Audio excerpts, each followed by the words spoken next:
Whether you are a brand new DM or a veteran, one of the hardest things about homebrew campaigns is coming up with story starters. You might have the end in your head, who the players are off to get and fight, but you might not always have a good way to start it.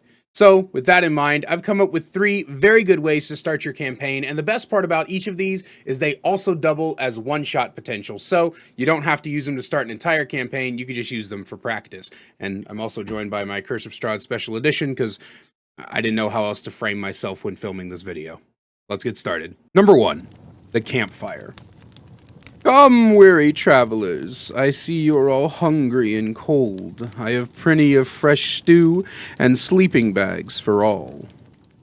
The first thing you're going to want to do whenever you're starting your campaign during your session 0 is ask each of your players to come up with an item that is very valuable to their character. This could be a ring, a letter, a ceremonial dagger, something that your characters would go to the ends of the earth to get back, something that important to them. Then you're going to start your setting on a cold winter's night.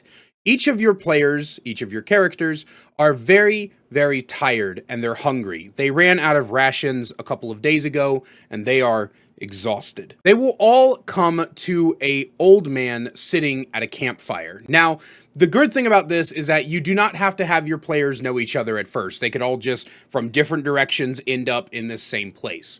When they come, they accept the old man's offer of stew and a place to sleep so that they can recuperate their energy.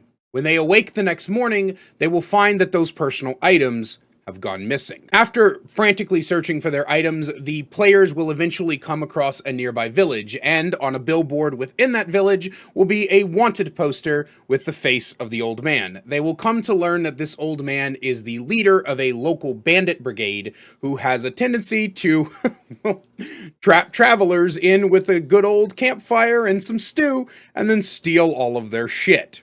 No money and their objects gone, the adventurers must go off to find their stuff and go and get it back from the bandit leader. Now, this could serve a lot of purposes in your campaign. You could have the bandit leader end up being someone who works for your BBEG. You can plant a very important object for the story inside of the bandit leader's camp or cave or wherever you do. Whatever the hideout is, it can be the place that actually kicks off how you introduce your characters to the main plot line. But this is a great way for all of your characters to come together for a common goal and get to know each other as they travel to this bandit camp hideout and get all of their stuff back. Number 2, the orc prison. You awake, dazed, confused. You don't understand what happened or where you are. You look around. You are in a large, barred room. Each of the bars is rusted, and you can hear sounds of laughter down the hall. There's a lit candle barely lighting up the cell. You look around at your companions.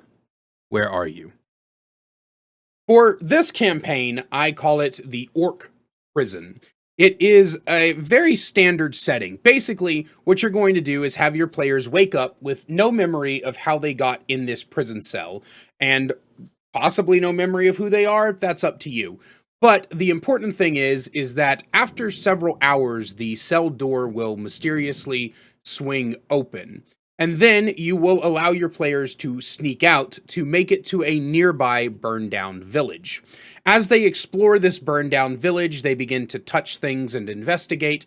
They start to remember that they were at this village when it got raided. They were having a grand party and enjoying the sights and the sounds.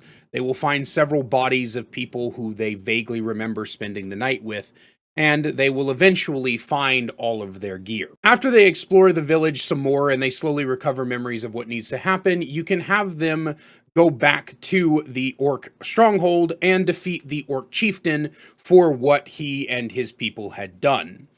Alternatively, you can also use this as a way to have your players explore the entire world. They now share a common ground. They are all prisoners of an orc chieftain that they want to get revenge on. If you want to tie this into a larger story, you can have the fact that the door of the jail cell mysteriously swung open be the act of a god or a magical being who needs the player's help. Maybe some prophet of destiny who foresees the players being the ones to take down the ultimate bad guy. And just like with the campfire example, you could have the orc chieftain working for the big bad guy. Number 3.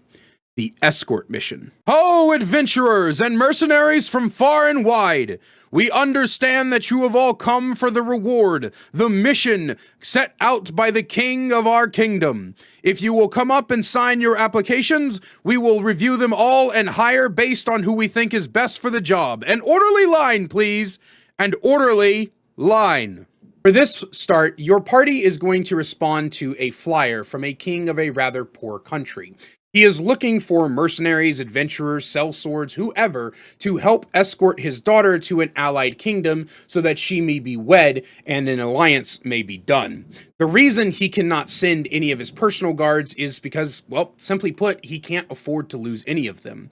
But he and the allied king have promised a great reward, whatever wish you wish, if you help get them there.